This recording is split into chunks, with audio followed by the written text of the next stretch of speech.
Good afternoon. This is a Devar Torah on Parshas Balak. It's an extremely fascinating parsha, and one of its unique things, a couple of unique qualities of it is it's the one parsha that is named after a non-Jewish king who was an enemy of the Jewish people, white, and yet he still gets the name. He gives the name. And one of the and it's also involving Balaam, um, who was a non-Jewish prophet who had the power of speech, so to speak. Um, Balak tries to get him to curse the Jewish people and get him out of his country, near where he is, because he's terrified of them, Midian. And the next question, and then finally, after a number of attempts, Balaam is finally convinced to come. Hashem gives him permission on the condition that he doesn't say anything except what Hashem tells him in a prophetic dream. However, as he rides on his donkey, the donkey sees there's an angel with a sword ready to kill him because Balaam's motives are not what he promised Hashem. And after the angel blocks the donkey in Balaam in three different directions, he finally sits down. Balaam beats him. Hashem gives the donkey the power of speech, and they have a conversation of why he's beating him, and then only then does he get revealed to Balaam there's an angel there. And after that, even though he goes forward to Balak, he does not in any way curse them, because his power of speech and his thoughts are forced by Hashem to only speak good.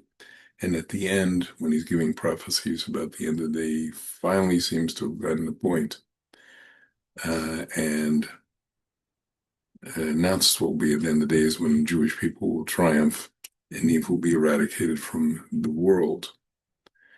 At that point, Balaam goes back, but before he does, he says, the only way you can attack the Jewish people is not through my curses, but get them to commit averas. He convinces the Midianite women to entice the men into committing immoral acts with them and worshiping their God. And a plague breaks out of 24,000 people are killed. And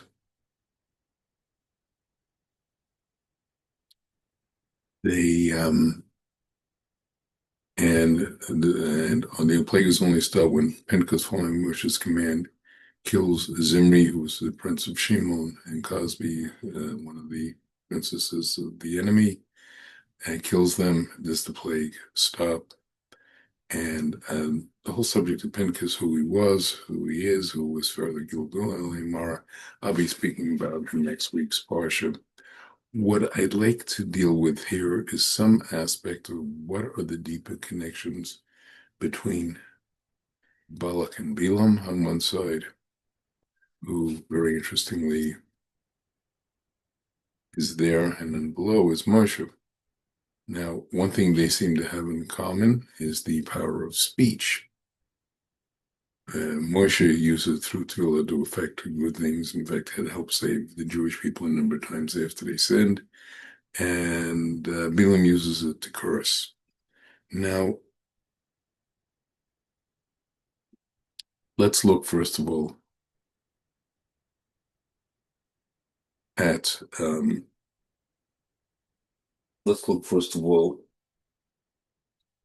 some of the names. First of all,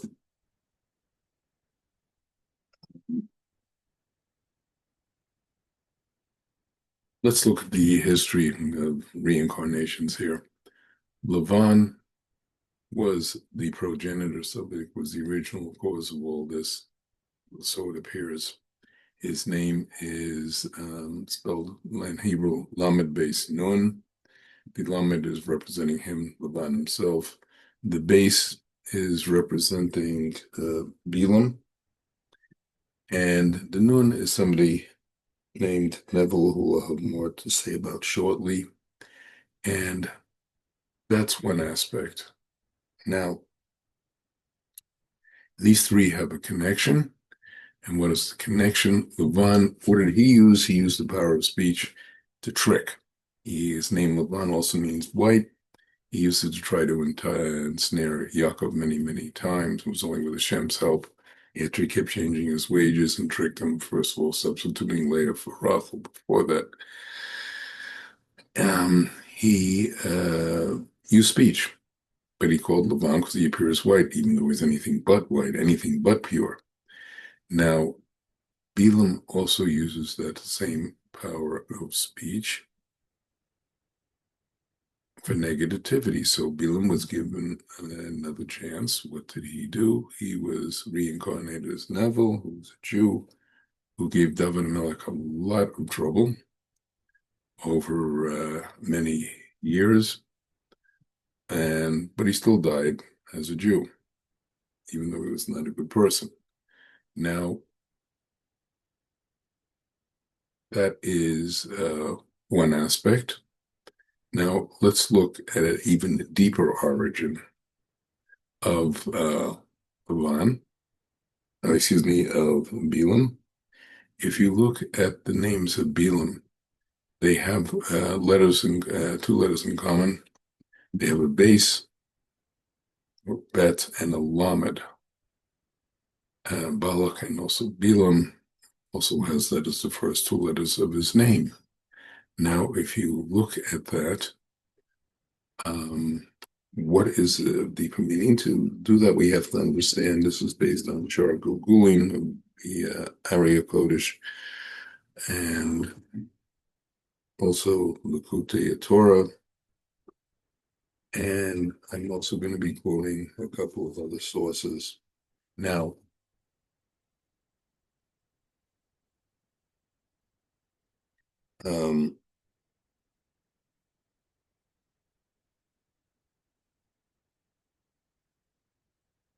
it's also interesting the name Neville, which I'll be coming back to, it's got the same letters and Nun base Lamed backwards from Lavan. And where did they come from? That's another question. Where was the original origin?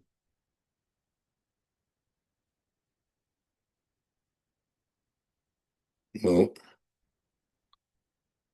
all neshimas, especially the super neshimas of beginning Adam and his first two sons, Cain and Hevel,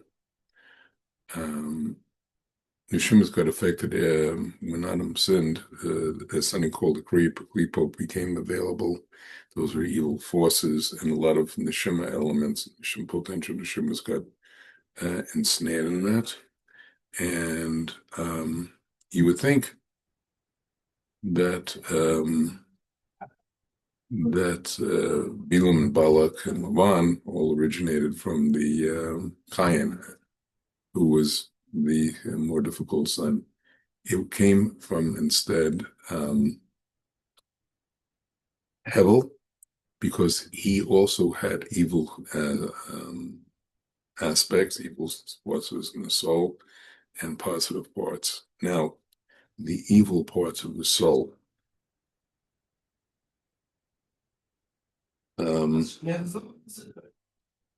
These represented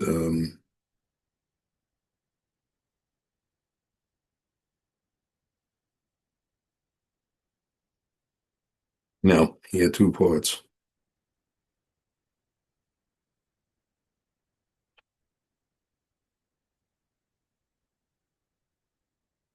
Now the base lamed, what are they? They represent improper evil parts. And because they represent the force of klipot, impurities, and what happened from there? Where did those, so we would have good and bad, so where did the bad ones go? The bad ones, the bad aspects went to Lavan. the base lamed, which represents these evil forces, and klipot impurities, and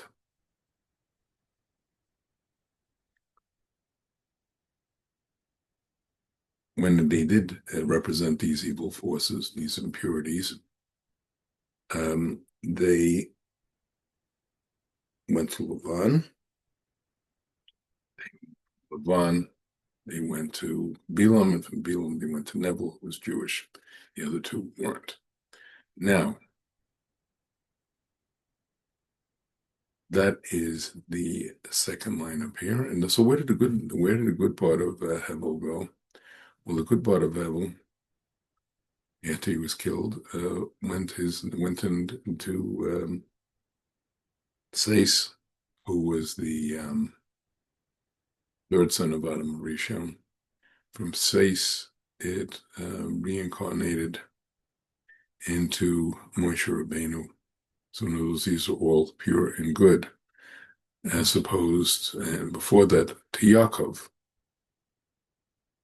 Yaakov was a pure force, and then Moshe descended from him. Now, so that is a second element. So we get the impure and the pure, and they're confronting each here. Here, as I said, Balaam was a non-Jewish prophet. He was given that prophecy so the nations couldn't complain. We would have done better if he gave us a prophet. Instead, he became very corrupted in many ways. That being the case, the next question that comes up, and this is brought down by Rav Shimshon from Mastropoli. If you look at the letters,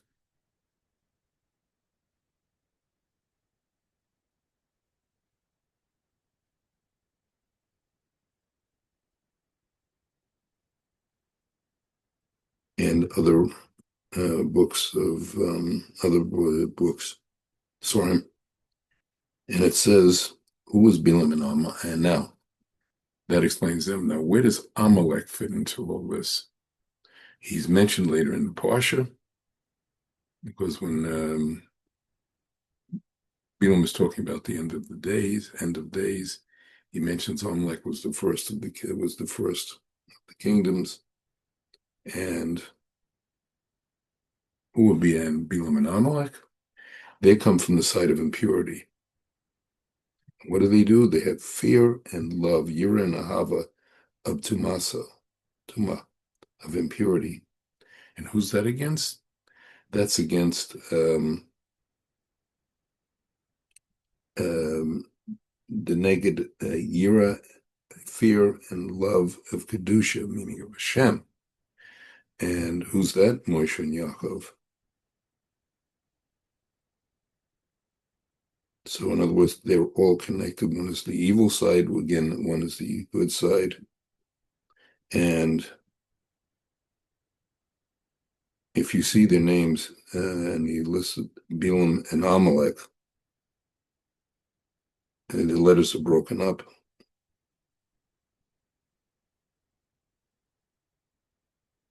Bilam is Beis Lamed Lotus Ayin Mem, and the Ayin Mem and Lamed Kuf is Amalek is the also connected.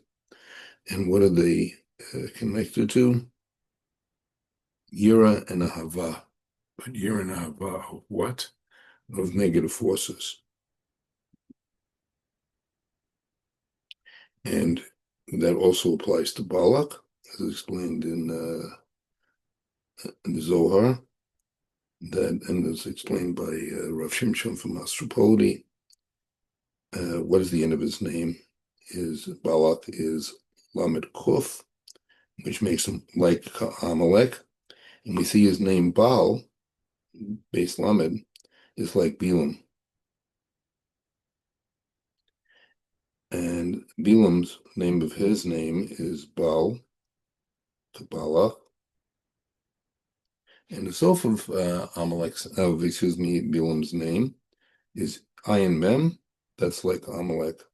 So we learn he's Lokoliot, a combination of all of them, and they're all connected. Now, one final thing I would like to deal with. We've seen how they're impure. We've seen how it's good versus evil, pure and impurity. And here we're in this parsha, we're seeing what the nations are doing. They were given an opportunity to do good, to have prophecy. Instead, it's all being used for negative and destructive forces. But there's one other interesting thing I'd like to discuss. What happened to Balaam?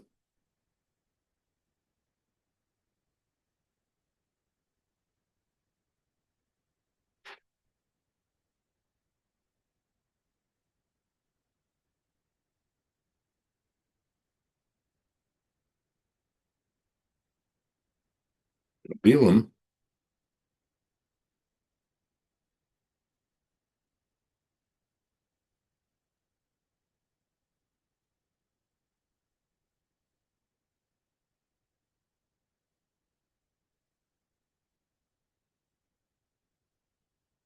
Balaam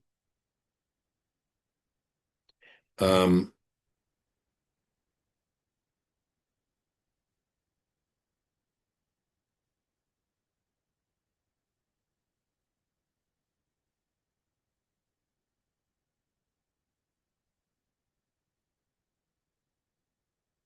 had a um, and this is brought based on the writings of Shimon Bar Yochai, and it's also based on the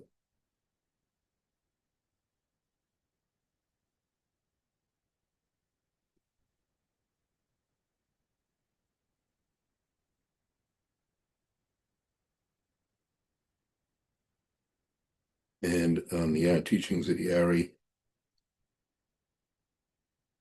which brings a question is, what happened to Balaam after he was killed? Now, he went to the next world, and even there it appears as evil because it explains uh, Okhlis, who became Jewish as a convert and wrote the famous Targum translation of the Chumash, 5 books of Moses, into um, Aramaic. Makes an additional explanation. This is a well-known source. Many people study it for each parsha, along with the Hebrew text being said twice. In any event, he says, so Onkelos is asked, should I convert?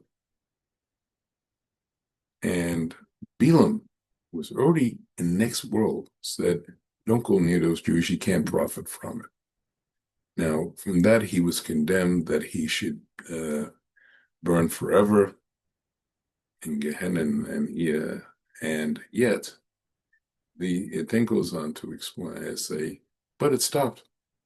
Now, as is explained by the Area Kodesh, there's something deeper going on here. What is the deeper thing? The deeper concept here is that it stopped. Now, why?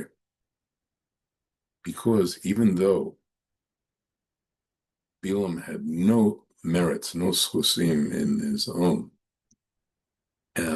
who was his Gilgal was Naval, who even though he was evil, was not a good Jew. He, in the next world, eventually did tshuva, and in that merit, Balaam was finally released from his punishment. Because, and there's two lessons to be. The main lesson to be here is how important all these Gilgal and all these interconnections are. But beyond that, what's the lesson for us as Jews?